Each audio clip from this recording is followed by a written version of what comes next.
Um, I'll just start this off then. We have all of our, except one actually. Nick was also invited to join the panel. Actually, it was his idea to begin with, but he's now home with six sick children, so he's excused. We'll make the most of it anyway. Okay, it's a true pleasure to welcome you to the very last event of this suite, 2023. Certainly hope you enjoyed yourself as much as I have. It's been a true pleasure to come back to Sweden and just see the enthusiasm and all of the very skilled colleagues that we have in Sweden, and gives me great hope for the future. So a big thank you to all of you that's helping Swedish Emergency Medicine go forward. Okay, so we've obviously saved the best for last for all of you brave souls that's been waiting for this. And if you don't enjoy it, it's your problem, isn't it? So I'm Rasmus Stramak. I'm an emergency physician currently in Reykjavik, Iceland. Was trained in Sweden and did some rotations down to South Africa, Reykjavik, and to Stockholm during my residency. I will be your host for the next 1.5 hours. And the topic of this panel discussion is rural emergency medicine.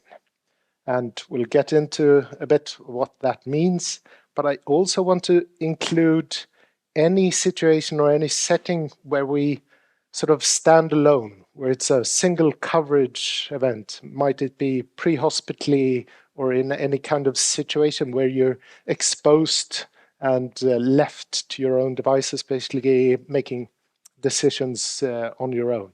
And in contrast also, decision making in emergency medicine in other settings. And we'll just see if there's any differences and challenges to the different environments that we work in. When we picked the topic, I was sort of very interested to learn from the practitioners that do a lot of single coverage, what it feels to making decisions when you're utterly alone.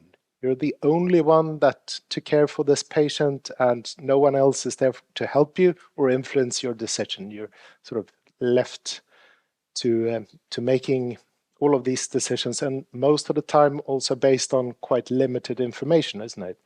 CT MRIs and labs and whatnot might not be available in that situation.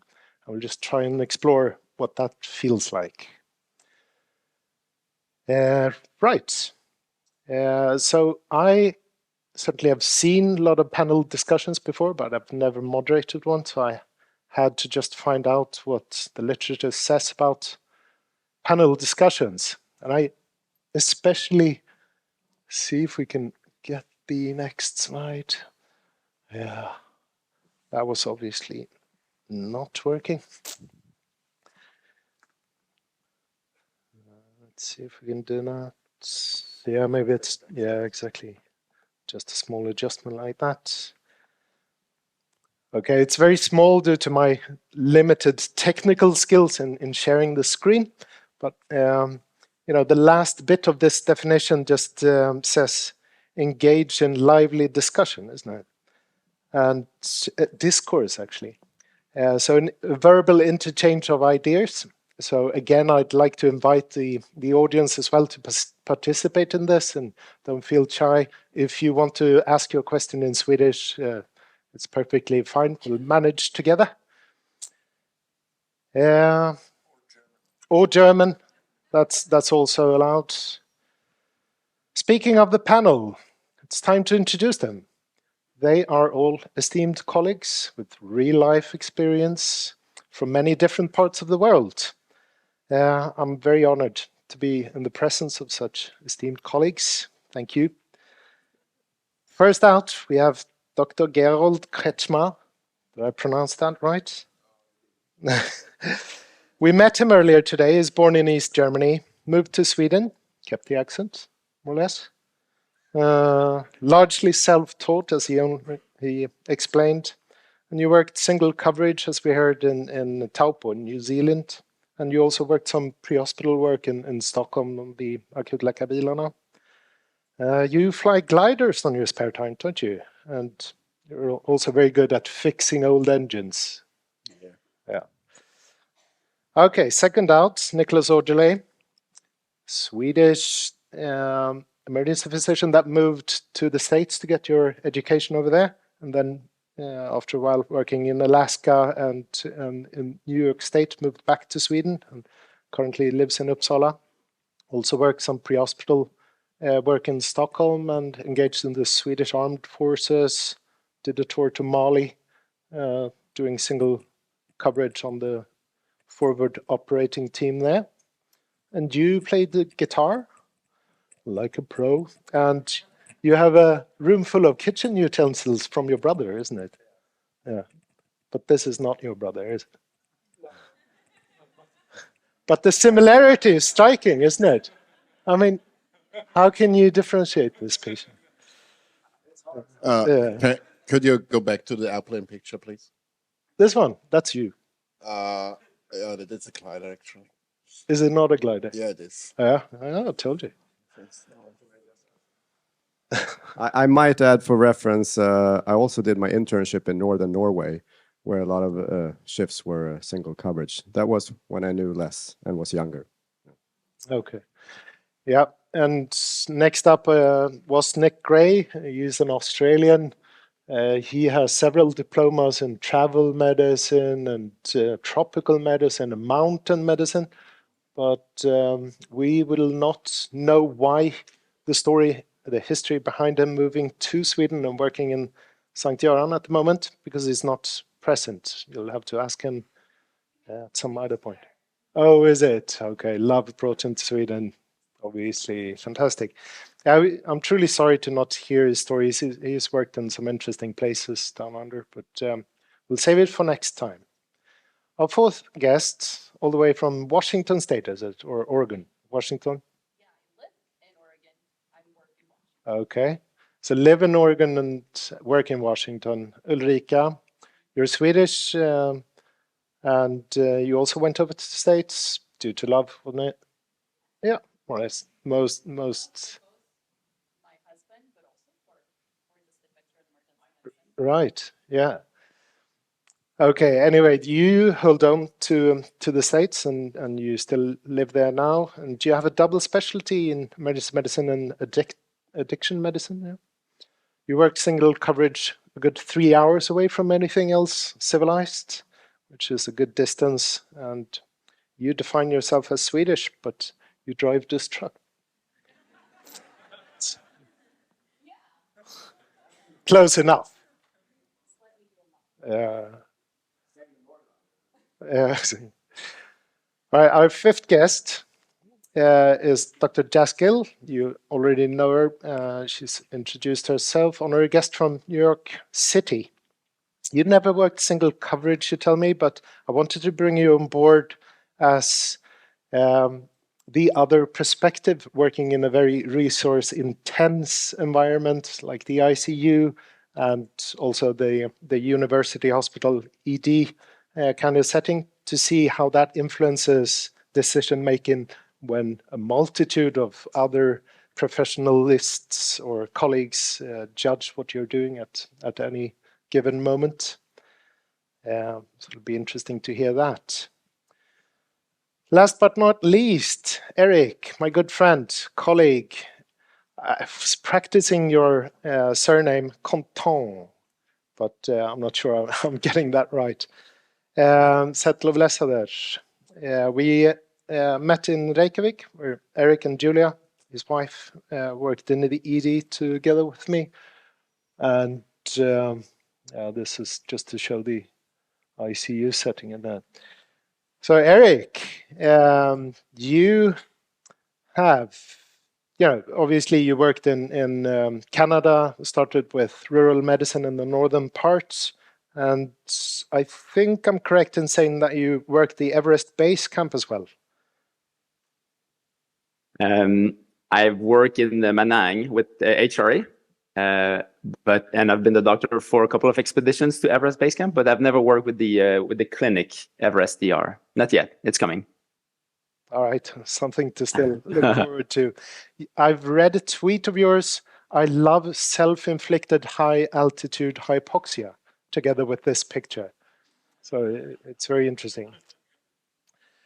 After 4 years in Iceland, you moved back recently to Canada, and now Eric is working part-time retrieval and part-time ED. And he still keeps his favorite hockey jersey clean and ironed, isn't it? Mats Sundin, Maple Leafs. All right, that's our panel. As I said earlier, you're very much a part of this, so please engage in the discussion when you feel that it's the time. To set things off, I want to start with you, Ulrika, to just hear more about your choice of work site, if indeed it was a choice, and being the only doctor so far away from anything else, and what drove you to work there? This is on. Mostly, honestly, first thing that got me starting there was work-life balance. I can be more picky further away from the big city, and that is nice for me, as I also do addiction medicine, and I have a small clinic panel, virtual medicine, that I want to make space for in my schedule too. But the reason that I've been staying, it's because the patient population they're just so wonderful. They know that this is the only hospital, the only doctor in town. They're really thankful for me coming there. They can wait for hours in the emergency department, and they are still wonderfully thankful. And I also realized walking into it, my expectation was maybe that I would not like it because I would feel alone or unsupported as more of a junior attending. But what I really found was that I kind of found my voice, and I do have so much support from specialties that are available over the phone or to come in and support me. Okay, so tell us a bit more about what kind of decisions you're facing on a day-to-day basis. What's the challenge of your setting? Honestly, in the less acute patient population, it's their ability to follow up in any form or shape. I find myself writing a lot of primary care prescriptions like hypertensives and stuff, antihypertensives and things like that, which is a little bit, it's within my wheelhouse, but it's not necessarily what I was trained to do. So being cognizant of sort of operating in a healthcare desert on all different levels. And also when it comes to the more sick patients, my balance is always to value of the procedure that I can do and how quickly I can do that versus expediting transport to definitive management. So my temporizing measurements, how valuable are they, and what is the risk of potentially messing up the procedure and causing harm, and then not having, for instance, a surgeon to back me up. And if it's maybe is better to transport a semi-stable person quicker rather than risking deterioration without me really having appreciated the full extent of their spectrum of disease, if that makes sense. So, Eric, I know you started off working in the northern part of Canada, and from what you told me, I understand that ED population is quite sick. Would that be correct? Yeah. I mean, I started working, I don't know if there's any EM Rapid listeners, but where Vanessa Cardy is based, the rural medicine part. And I mean, where, I mean, it's a very sick population. It's a hospital on reserve. So you're basically living with natives, quite far. I mean, it's 17 hours drive north from Montreal, maybe like 15 hours, let's say like 12 hours drive from the closest hospital where there's a CT scan. And just to echo what Ulrika was saying is that, I mean, a lot of the decision making there is about, kind of like transfer. I mean, it's very limited. We have X-rays, we have bedside ultrasound, labs, but whenever someone is sick or, needs some imaging, it's always about like, how early should we transfer this patient? Are we going to call the plane? Also, there's, I wouldn't say limited plane, but, if I'm taking a plane for someone, maybe another patient won't benefit from that plane at that same time. So it's a lot of it is balancing like transfer, and it takes time also because we're about 4 hours flight north of Montreal also. So if you're calling a transfer, I mean, sometimes you see a patient and then by the time you make that decision and then you call the transfer, it's been 6-7 hours by the time that plane comes, and he still has to make it to the big city. So we're talking about like long delays there. Yeah. So this is where our big decision making happens, and I feel like a lot of it is just would be like trivial decisions in the ED. Like scanning a patient with head injury. We just scan it, but over there it's like, okay, like does this patient really need a CT? Is it only because he's intoxicated? Okay, like he's waking up, but that doesn't mean he doesn't have a head injury at the same time. And where do you keep that balance? Yeah. Yeah, it sounds very tough, and it sounds similar what you described, Ulrika and Eric. Niklas, you worked some in Alaska in the beginning of your emergency medicine career in the States. Would you agree with this picture, or was it a slightly different setting that you worked in? My setting was, I guess, a bit different. We were a community hospital.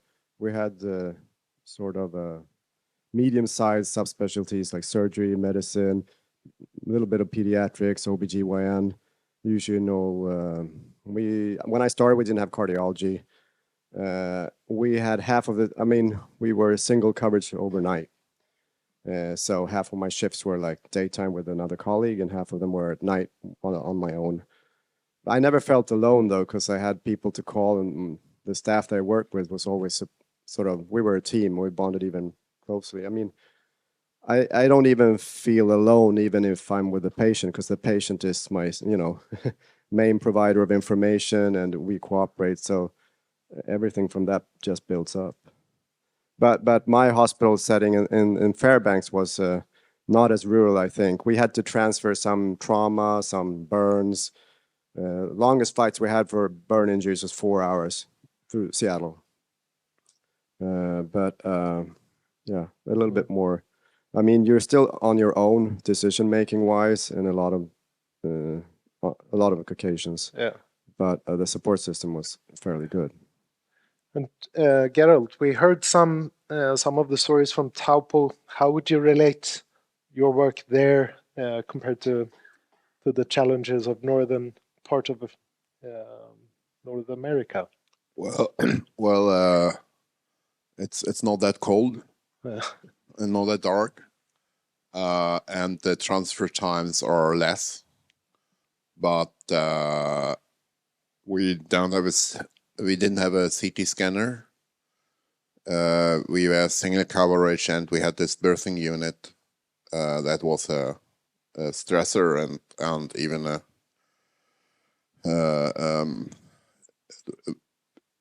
it was a challenge sometimes, but it's really cool to learn neonatal care.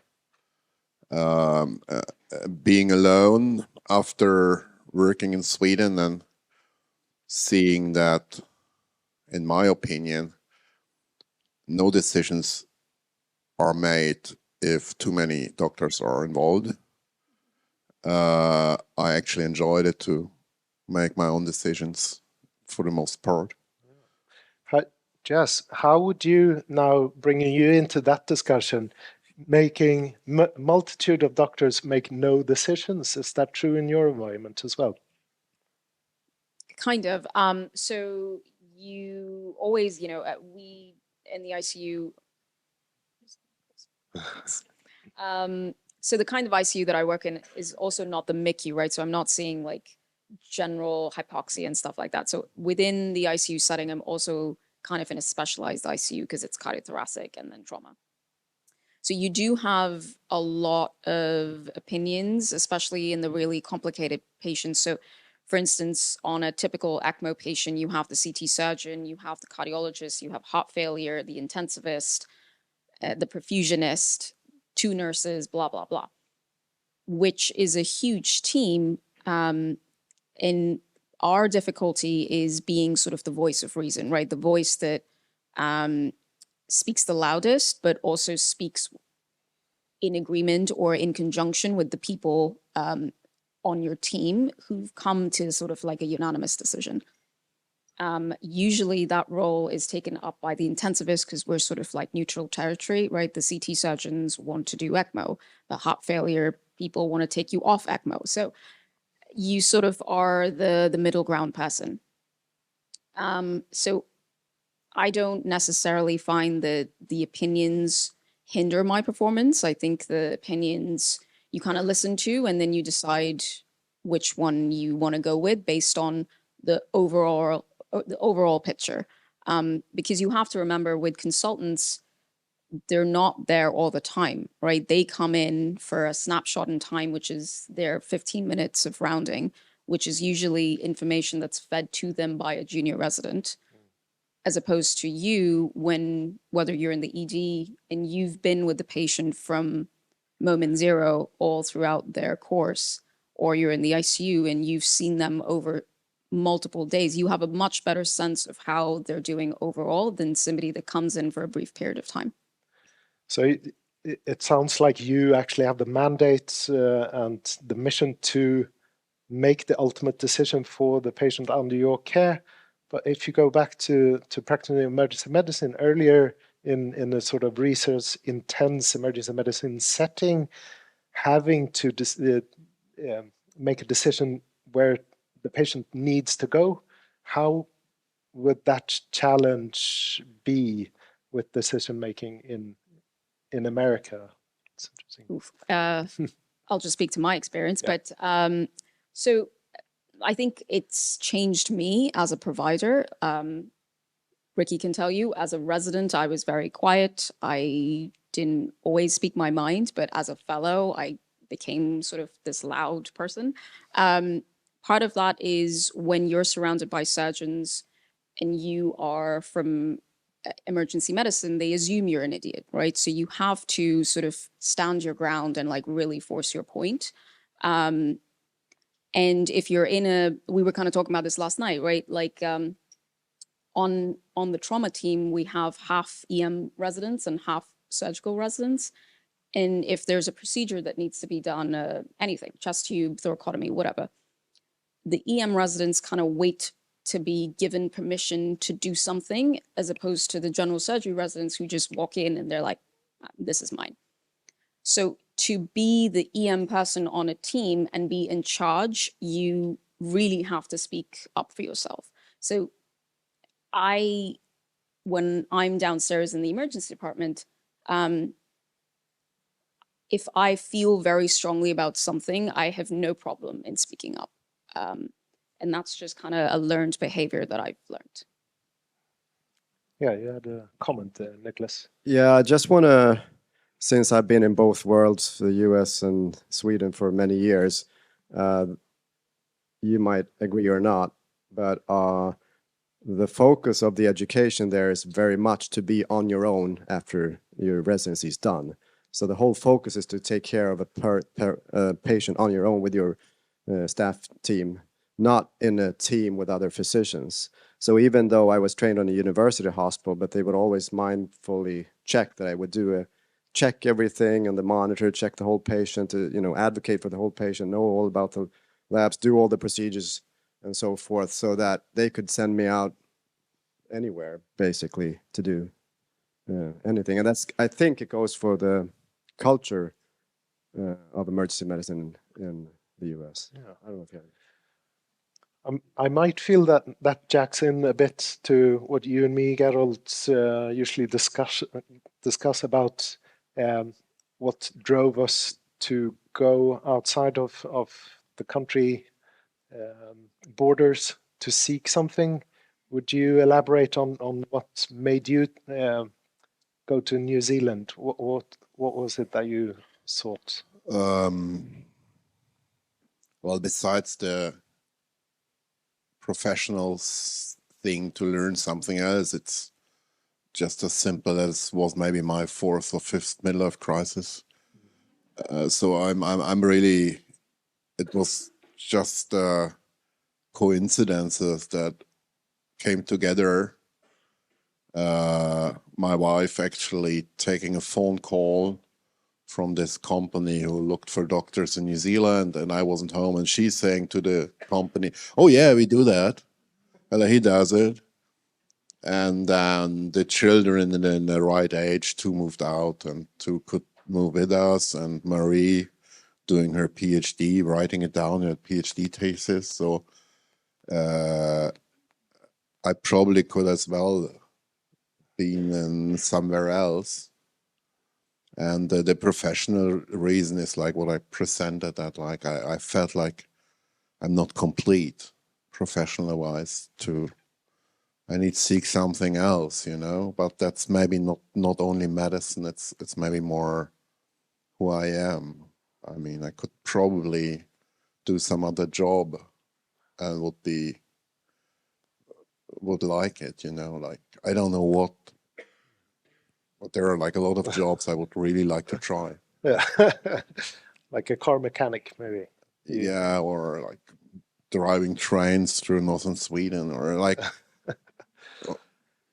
Eric, you worked with me in Reykjavik, and obviously that's a very different setting altogether. It's very chaotic, nothing's really planned, everything is just ad hoc. What drove you to come over to a Nordic state like Iceland, and what did you find? Did it match your expectations? Yeah, I mean, we just landed there by luck, I would say. We we were visiting Iceland, and then we thought it was a pretty nice place to visit. And then we sent an email, and they're like, "Yeah, we were looking for emergency physicians." And then we stayed 1 year, and then another year, had a kid, and then COVID, and then second kid. So, after this, it was 5 beautiful years. And I mean, it's yeah. I wanted to add on what Nicholas said, is that, like Canada versus also like Iceland, it's very interesting, because like the topography of Canada is just so big. It's just so big as a country that a lot of the rural places, smaller places, are staffed by GPs who are basically doing like EDs, hospitalists, addiction medicine. Some of them are like GP anesthetists. I mean, it's just like a really nice mixed bag. And it's true that during our residency as a GP, it's only 2 years, and then after 2 years, you're just basically sent in the wilderness. But a lot of the training is made, on just like kind of like taking decisions, being on your own, and being good at the basics. Like taking a good physical, good history. Like reading your X-rays by yourself. Procedures also, because even if you're trying to do a new procedures, but you're very good at, basically the ergonomics and just like the basic procedures, if someone is going to tell you something on the phone, at least you're going to know how to do it. And then you go into Iceland, which is, I would say it's very contrast. It's a big contrast because in Iceland, and if I could just finish on Canada, like the best physicians I've seen are rural physicians, And then you go to Iceland, and then when you go into the rural places, in the summer, what staff the EDs are students and clerks and very rural doctors. And you can feel that they're not really trained to do rural medicine. And also, I don't think they should necessarily be doing emergency medicine if you're a student. I don't know it's fair. I don't think it's fair, to be put in the position that you need to manage a very sick patient if you don't really have the skills. So in Iceland, the philosophy of rural medicine is quite, just call for help, and there's going to be like a plane or a helicopter or an ambulance is going to pick up your patient and just send it to the university hospital. So, I would say like and I don't want to criticize it. It's just like the way it's made, it's, like a lot of the referrals we would get, like the basic stuff wouldn't necessarily be done because they were not trained for that. And I don't think, like I said, a medical student should be like covering an ED, as opposed to Canada, where I do now retrieval, like critical care retrieval medicine. And I'm just like astonished by the quality of, the packaging and the resuscitation that these rural GPs have done. Some of them, yeah, they have like anesthetists, they have internal medicine, they have scans, but some of these places, they're just basically alone. And, the guy's been intubated and on a ventilator for 5 hours, get a central line and pressors. And you're like, wow, okay, no, I don't have much to do in the plane, So I would say that's kind of like the big difference. And yeah, like in Canada, we're just basically trained to do rural medicine because that's just how the way it is. There's a good probability that you're going to be sent up north or, like in a suburb or rural places. And even as internal medicine specialists or surgeons or anesthetists, there's like all these like smaller peripheral centers because you cannot staff all the hospitals with every specialist, like it's just so big. We're 30 million and we're like the second biggest country. So you need to have like jack of all trades, GPs, but that are good at the basics. And with this, they're going to do like 95% of the work and, they're going to do very good for the patient. Yeah, it's very interesting to hear because, just a small part of Swedish medical history is that we still have quite a lot of places which is staffed with junior doctors in many settings, meeting the patient, the undifferentiated patient. Obviously, we're transitioning towards emergency physicians, maybe taking a greater part in this, and also rural family medicine is also on the increase in Sweden. So we'll see what that develops into. I want to. Yeah. I just wanted to make one little comment. Sure. I think the other downside of being at a place that's a tertiary or quaternary care center is you get really lazy, right? So if you have all the resources, you tend to do less. So like where we trained was kind of like a medium-sized hospital. It wasn't the biggest. It was a trauma center. We have most specialties, right? But what we did as residents is like two, 3 times the amount of work that now I see from the residents at my current residency program. And that's a quaternary referral center.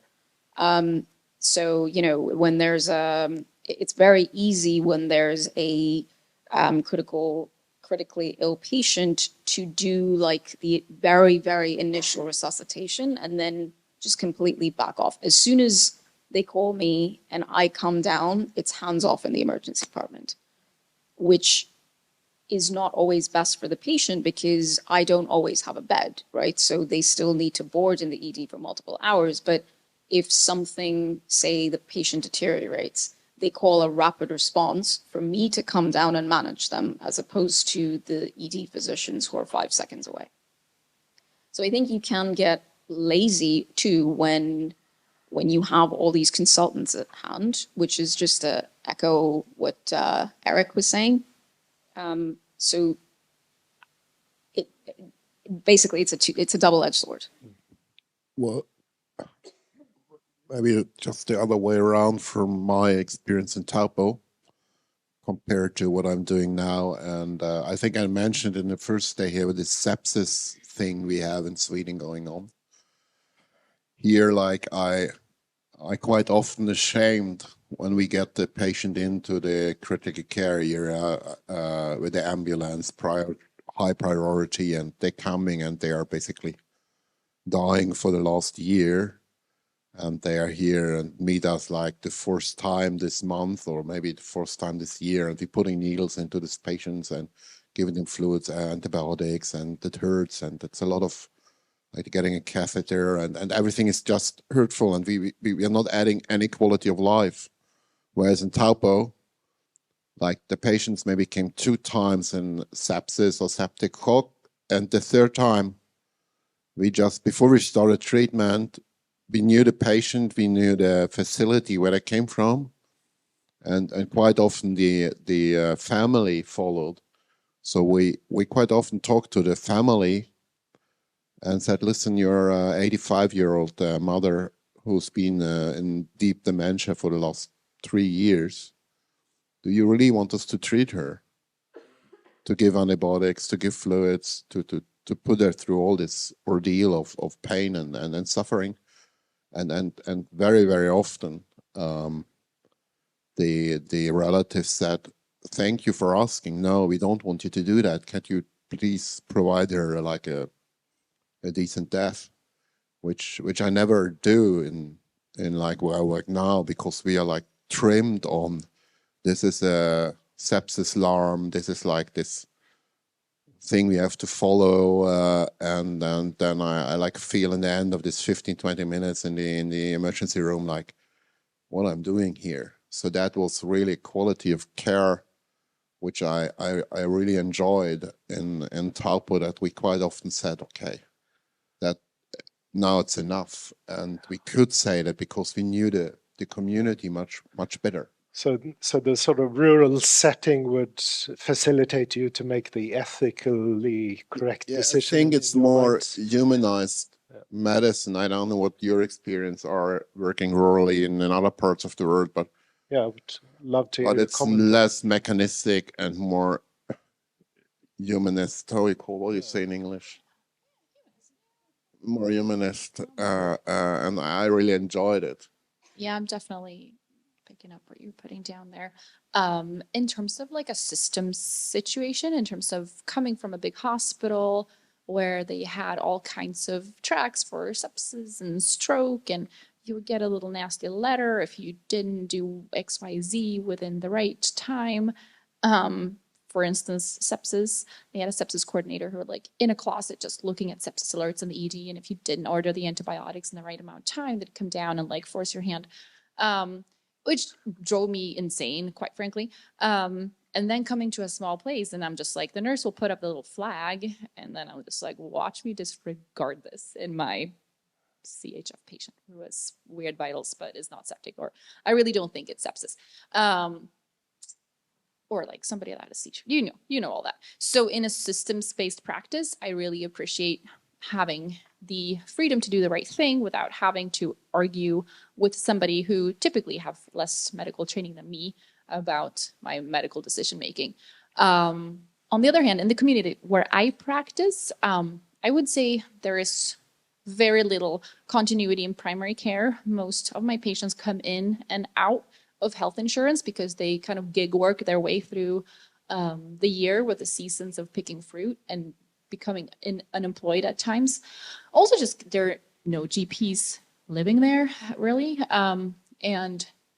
So for that reason, there isn't somebody that has had this discussion with them before. And they might not even, when they come in, even if they come from a nursing home, they might be pretty underdiagnosed with what's actually going on. So I'm lucky if they come with a diagnosis of dementia, but sometimes they come in altered, and family might be alluding to that they've been a little loopy for some time, but I can't really bank on or hang my hat on that this is a chronic process with an acute exacerbation, and maybe the most compassionate thing is to let this chronic process proceed, because the quality of life in this chronic process is really low, as you were able to identify, but I don't really have as much hard evidence to do that. So I feel like within the community, there's just a lot of health illiteracy as well. Most of my patients have probably immigrated from Mexico within the last 5 to 10 years. So just basic understanding of disease process is very different, and a lot of cultural sort of definitely how you take care of your elders, a lot more respect to keep them around, that they're very, very important. The head of the family is super important and is typically the oldest male or female. And also kind of around reproductive health too. There is a lot of beliefs where I'm like, well, this is the most makes sense medical decision to make, and people are very resistant to that. Meaning, honestly, they don't take the option to have a medical abortion or a DNC when they need to. They show up a week later and bleed out. So it's a lot of like cultural things that I'm working through that I'm adapting to on the fly. Okay, thanks. Eric, I hear some of the things that Ulrika mentions now, I sort of hear in the back of my head, you were telling me about as well in the northern part of Canada. Would you give us a story a better elaboration of how the setting looks up there. You mean the hospital or the? Yeah, just the general population, the way they Yeah. seek medical attention. Yeah, I mean, it's like I was saying earlier, it's on reserve, so it's I mean, it's a pretty interesting setup in the sense that in the 70s that this First Nation, there were like 9 communities. They made a deal with the government so they could. I mean, it's a long story short, but they built some hydraulic dams, flooded their lands, and in exchange give them a lot of money, but also they give them some autonomy on their healthcare and also on their education process, which is, I mean, in the 70s was quite, yeah, I mean, it was never seen. So they have some power over what they're deciding, on the reserve, even though like health system is provincial by province in Canada. So it's basically living on reserve, maybe like 3,500 people. We're having an encatchment area. We're like getting all these smaller communities around, and it's I mean it's very sick population. Yeah, like the health literacy is quite low, a lot of diabetes. But also it's what is so interesting there is just like the kind of like the philosophical kind of like views that natives have. The spirit, I think the proper word would be more like spiritual. We were talking about the end of life care and like the palliation and like how do the spirits kind of like come into this. It's a very mystical place. That would be like the word. A very strange place. And I remember when I first worked there, when I got off the plane, I was like, well, I'm not in Canada anymore. I'm on reserve, and I just need to to see how they do this here. Because if you arrive with your baggage of like we do these things like this and like that, it's not going to work because they're different people, and we're on their lands now. So when you come into like decision making, and I remember in my first year, they were like talking about like a young guy talking about like stuff that it would see, and like in Canada it would be like like in Montreal that's like visual hallucination. This guy has some mental health disease, but over there it's more like no, I mean connecting with the spirits, and trying to differentiate what is a true hallucination than what is just like him connecting with his ancestors. So you really need to open your mind, and a lot of it is just about like kind of like taking a step back and kind of like trying to analyze. So these consultations would usually take much more time, because you need to kind of like understand what they really mean and adapt. Yeah, I don't know if it makes sense, but was a bit of a melt pot, but that's kind of like how it is. You're just in a different place, and I'm not sure how it was in New Zealand, if it was similar to that. Well, it happened sometimes. We had a quite big Maori population, and it's basically it's not. I think it's not New Zealand. It's if you're poor, you're sick, or your risk of sickness of disease is much higher. So, and we had some of the people like the spiritual thing, and then it's like you say, it's like. I mean, psychiatric illness is always in a cultural context. So, but it was like you were kind of prepared. You had some like educational sessions. So it wasn't that. It's more like, oh, interesting. Like maybe spirit did this, gave you this disease. So and you just listened to it and you accepted it, and it was not like. And they were open to your like more natural science explanation too. It wasn't like that. There were no conflicts in it. It happened once when like it was a misunderstanding, but otherwise, it happens, but not on a regular basis. No. I mean, no references at all, but it would be very interesting if anyone working in a sort of rural setting in Sweden would tell us something about the setting out there in the country.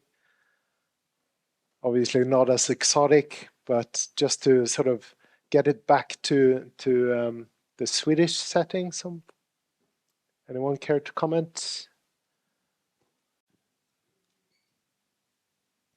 Yeah, I'll just use this microphone. My name is Walter. I'm 6 months into my ST in Kiruna, in the northern part of Sweden. We have the smallest hospital there. I think it's the smallest place that's still called a hospital in Sweden. I don't know, Gerald, how many live in Kiruna? 11,000? 11,000. Okay, yeah. 20. 22. 22,345. That's it, yeah. That's the one. More or less, yeah. Give one or two. But the area is very big as well. The people work a lot in industries, in mines. Gällivare and Kiruna are towns that exist as cities, mostly because of the mining industry. So we see in the general population in the ER, we see a lot of accidents. There's also bad coverage of general practitioners. So we see a lot of primary care in the ER. A lot of hypertension prescriptions that go out as well. We also have a minority population of the Sami people, and also from the Torne Valley we have a Finnish minority as well. That's Finnish speaking, and there are cultural aspects in that as well that are in many ways difficult to broach in Sweden. I think it's not very talked about, and there's a lot of racism and a lot of prejudices as well. Yeah, and just ja, nästan alla förstår. Yeah, so that's it's interesting for us to hear. I mean, especially me moving from the country and never worked in a different setting. Yeah, and also there's the populations are not very big, and there's not a lot of research being done in Sweden. There's some research being done in Norway, but the cultural aspect of it is often taught by Sami people I work with that are Sami, and the same with Finnish. And yeah, it's very interesting, but it's also difficult to gauge how much you should weigh that into your practice, I would say. Thank you a lot. Do we have anyone in the audience that's sitting on some questions that they want us to reflect on?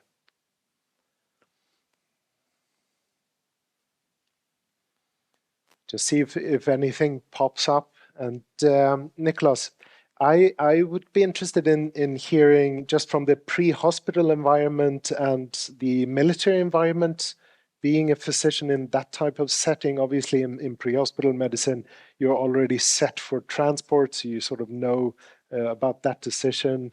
But in the military environment, I can imagine that there can be some tough decision making to be made. You want to just specify that a little bit more? I don't know. No, you can elaborate. You could. Okay. Pre-hospital, it's a different scene. Most of you would know the medical background for medical decision making pre-hospital fairly quickly, but logistics play a huge part, and the environment play a huge part as to what to do at what time. So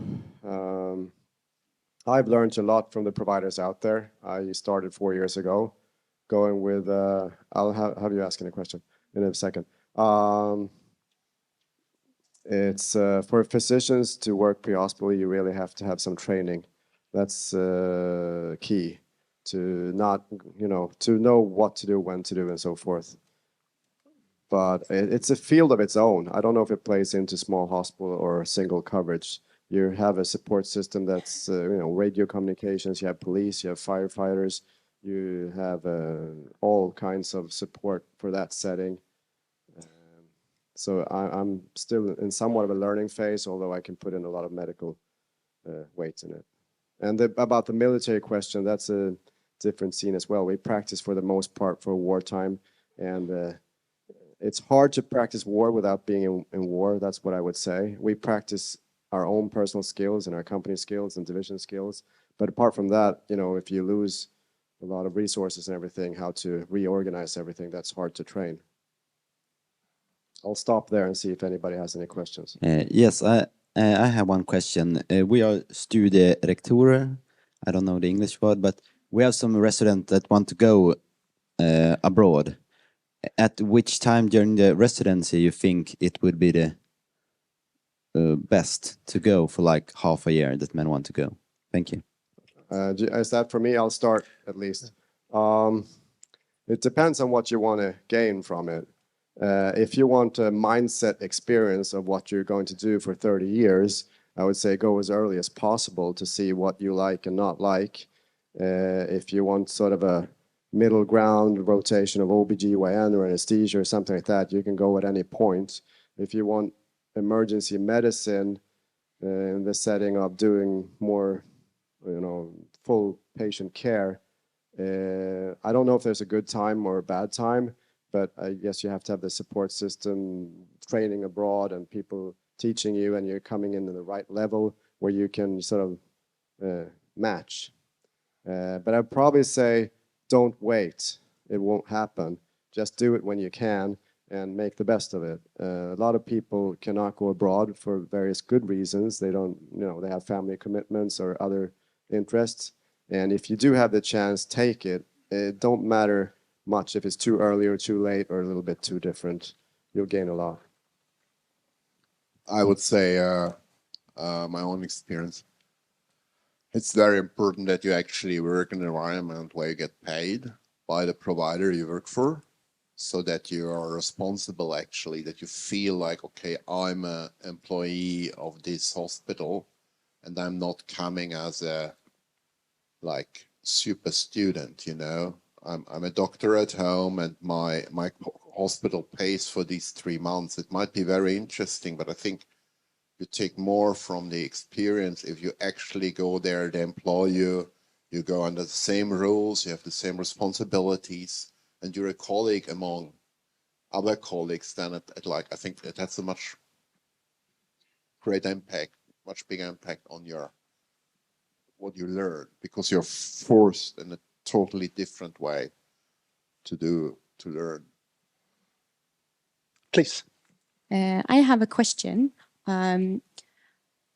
As some of you know, I work in Gällivare, and for the moment, since a year and a half back, we are working to get frozen platelets because we lack platelets. We have 2.5-hour drive with a taxi from the closest bigger hospital to receive platelets, for instance.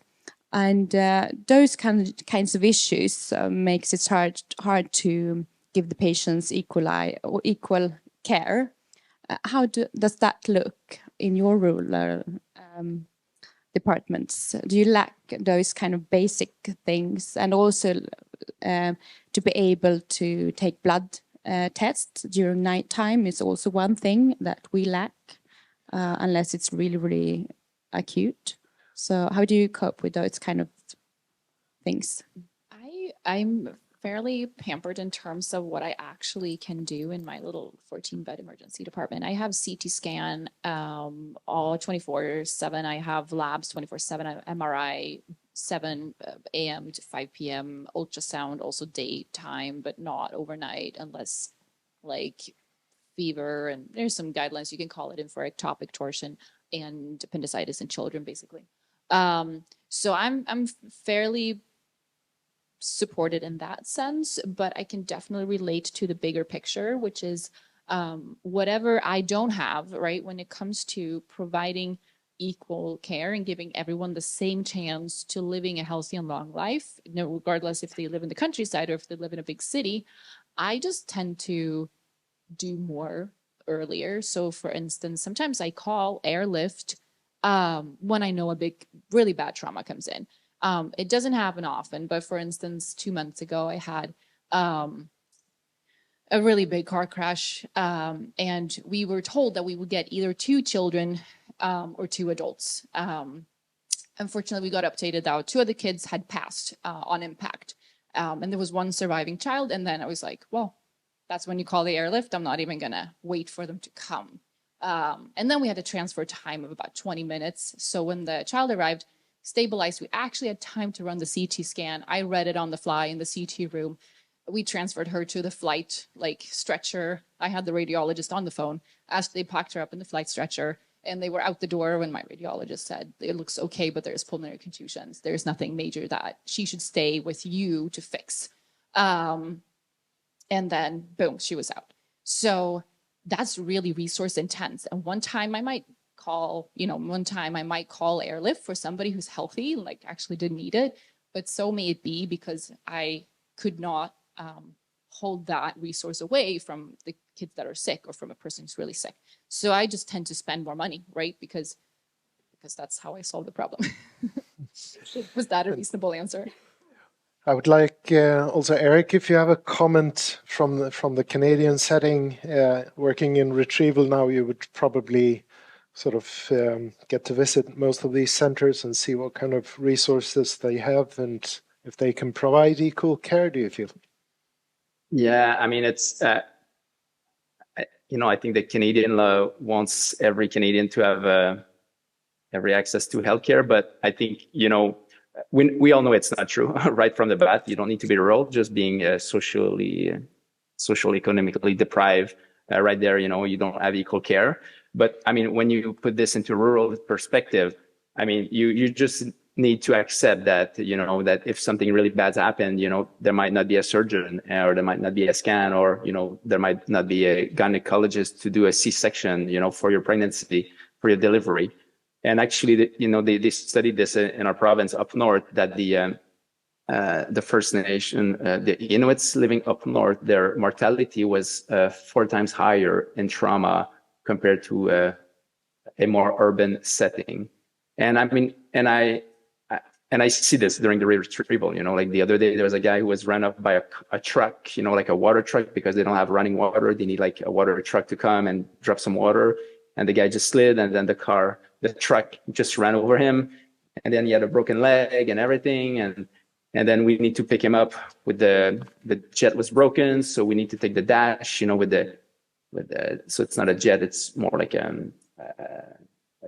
pads, Ellis. I'm not sure what's the English word. Anyway, it took 4 hours to pick him up, and then we needed some more gas, so we had to stop on the way for the gas, and then the pilots expired, so we needed to go to the base, which is not, and the patient was going to the big city instead, so we had to stop, exchange pilots, and then my shift ended, so I need to do a transfer to my colleague who pick up the patient and then brought him to the city, and then it's like an ambulance ride, and then he needs to be seen by the trauma team. So I think we calculated that the guy was run off by a truck at I think 1 o'clock in the afternoon, and then he was seen in the trauma center almost 20 hours after. And thank goodness, the guy only had a broken leg, and they did an amazing job up north. But what if, if he, I don't know, he needed some X, Y, and Z that I could not provide, that he needed a surgeon, I think, maybe some adverse events would have happened. So you just need to accept this. That being said, I mean, you just have to do your best, meanwhile, with what you have. Yeah. Well, I would answer this question. In Taupo, we had just red blood cells and frozen plasma. I think it's not about that. It's about that. Number one, like Eric says, equal healthcare for everybody is an illusion. It's like, and it hasn't to do with rural or urban setting. Like in an urban setting, if you are poor, I mean, you have to start earlier if you will provide equal health. But what I think what should be done is that you at least have like the basic equal healthcare, which means primary care and even emergency medicine, like the general specialties, that you provide high quality primary care even in rural settings. So you pay more, or you give the primary care physician other like incentives to work there, because primary care stays for at least 90% of health. So it's not about the thrombocytes or the MRI scanner or like, that's just the minority of patients who are like need that one. I mean, the majority needs just primary care. And I think there is the big failure all over the world, not just in northern Sweden or even in the socially difficult parts of Stockholm. It's about providing good primary care, and we would save so many lives or years of life for much cheaper money. Yeah, so obviously prevention is very effective, and then primary care comes after that, and maybe then a generalist as an emergency physician would be the third step in that sort of ladder. And just bring it back to, for a Swedish emergency physician to enter into a rural setting, or be it as it may, a pre-hospital setting in some instances, what would, how should I phrase this? Is it an incentive to sort of step up your game when you enter into a rural setting rather than the resource-intense urban setting, would you say? I mean, obviously, Jess, you can comment on this as well, and Ulrika,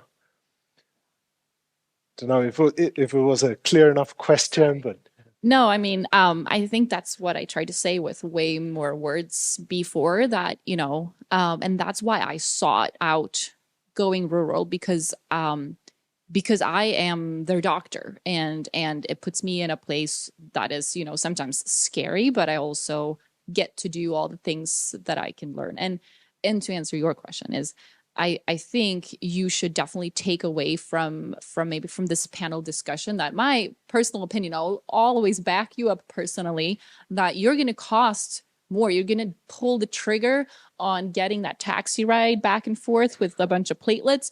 You're going to pull the trigger on doing things that are going to cost more, and people are therefore going to criticize you for it. You're going to be criticized left and right because your specialist at the other hospital can't just come down and look at the patient and be like, okay, I get it now. They're going to like yell at you over the phone. But you're just going to have to, I don't know, just put on your big doctor pants and yell back, because it's going to cost more money. You're going to have to do more, possibly even not necessary interventions. And that is okay. That is expected. Like, that's what you need to do to keep your patients safe, because you have to guess, and you have to, I guess, not guess, but professionally try and predict what could happen. But also, I think the flip side of that is to kind of tying into what you said about pre-hospital work, to always think of, if I don't have the back of XYZ specialty, should I do this here and now? Like, what do? I had to do a pericardiocentesis, and I did not have a pericardiocentesis tray. The kit that is the only kit I've ever used, that like 2 times in my life that I have done one, and it caught me in my track, and I had flight crew waiting to transfer the patient, and she did have a pericardial stripe, but her vital signs were acceptable. And I chose, because I did not have a surgeon, what if so she had been shot with a shotgun and had multiple fragments in the heart. What if I poke one of these guys and I make it worse? What if I make it bleed more with a procedure with not the equipment that I'm used to, and I mess it up worse and she becomes too unstable to go? She will die here with me because I'm not a surgeon. So you definitely have to kind of walk through all those different scenarios. And sometimes it means to do more things for the patient. Sometimes it means to do less and call for help earlier, which costs money. And all of those things are definitely the right thing to do. Jess, would you, if you have anything to add, just for the contrast in how much we can provide for our communities in the resource intense versus the more rural setting? Yeah, I mean, just speaking from my own experience, I think you have to do what you want to, like what you drive professional pleasure from, you know? So, for instance, I can never work in a rural setting because I'm terrified of a rural setting. I don't know how to deal with a patient that I don't have a monitor for and like and that's because I'm spoiled. But I knew going in that I wanted to do certain things like ECMO. I knew I wanted to work at a high volume trauma center. But I've also taken it upon myself to not get comfortable. So I try to do as much as possible in every complex, uncomfortable scenario that I put myself in. So, at my core, I'm an emergency medicine doctor. So I love the intubation, right? But I get just as much endorphins from the extubation a week later.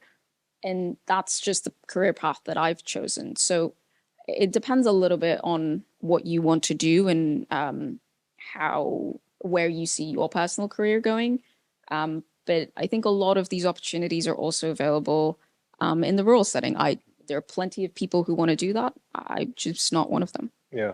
So we're very lucky to have the different settings to choose from, obviously, and just personal preference will guide us into this, and obviously will make a huge difference in any situation.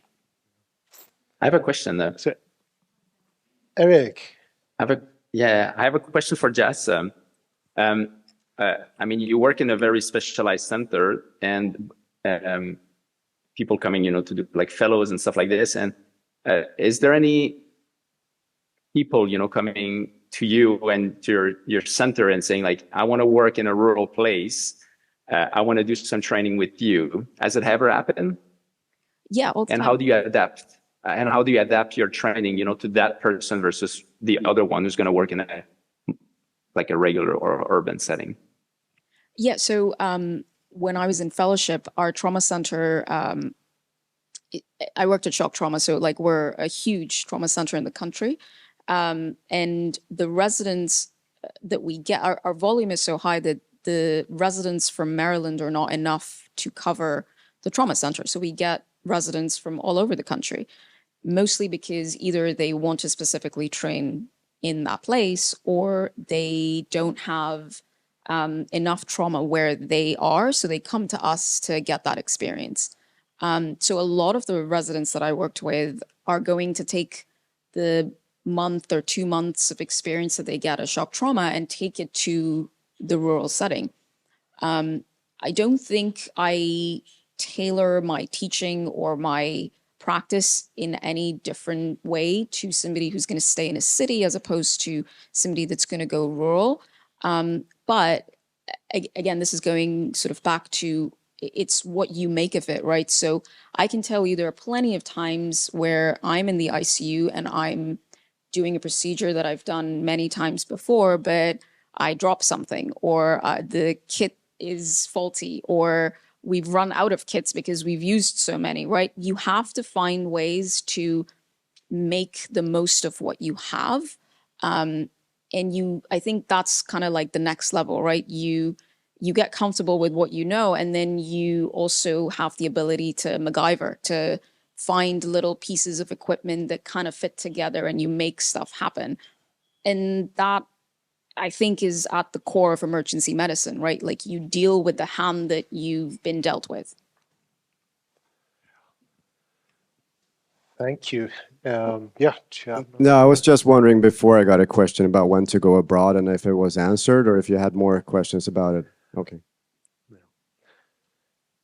Is there anything more that lingers in the crowd here that we want to address?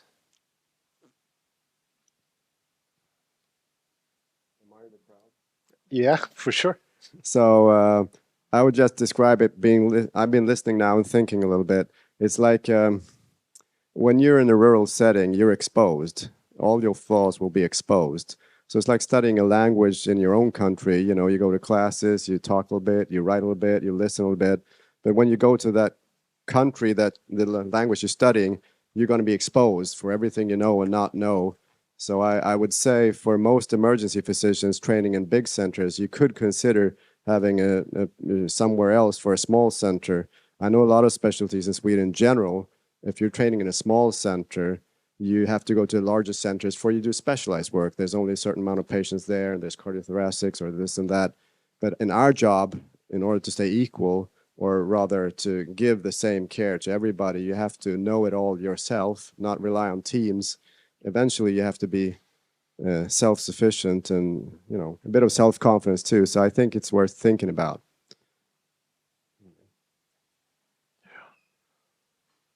Okay, I think we sort of summed it up quite nicely there. We've hopefully shed some light on the different settings and challenges that you can expose yourself to as an emergency physician. Hopefully, this is something that we can integrate into developing emergency medicine in Sweden as well, even though maybe some of these examples are quite extreme. The challenges remain the same worldwide. And I, as probably the rest of the panel also, really encourage you guys to go, if you haven't been abroad in a sort of more mature setting, as an emergency physician, you learn a lot. It doesn't matter where you go, just to see another context and see how these guys operate in different settings. Obviously, be mindful of what you want, what niche in emergency medicine you want to sort of engage in, and what setting you see for yourself going forward. A lot of things have happened over the years. While I've been engaged in emergency medicine in Sweden, and it's not that long, it's sort of a 10-year period. So it'll be interesting to see the next decade as well. And maybe in 10 years, we'll see what happens and have this panel back and talk a bit more about this. Well, they're retired. Yeah, but maybe not dead. Hopefully you'll be able to come in a wheelchair. Thank you so much, Eric, for joining us over link. And thanks again to the audience.